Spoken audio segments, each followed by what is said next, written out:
আচ্ছা, আজকে আমরা একটি গুরুত্বপূর্ণ বিষয় নিয়ে আলোচনা করব, সেটি হচ্ছে অনলি।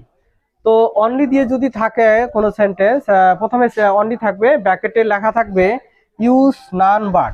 ওকে, তাহলে তোমরা এটা কেমন করে করবে? হ্যাঁ, তো অনলির বদলে আমরা নান বাট বসিয়ে দিব, তারপরে যা আছে সেটা আমরা দেখে দেখে লিখে দিব। তো only he can do it এর মানে কি? এর মানে হলো একমাত্র সেই এটা করতে পারে।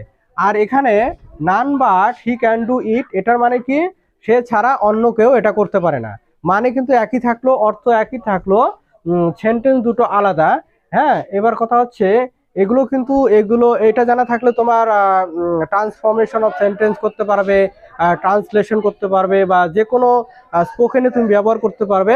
এটা কিন্তু ক্লাস 9, 10, 11, 12-এর জন্য তোমরা কিন্তু এটা ভালো করে পড়বে। ওকে, আর ভিডিওটা কেমন হলো কমেন্টে অবশ্যই জানিয়ে দিবে। ওকে ওকে।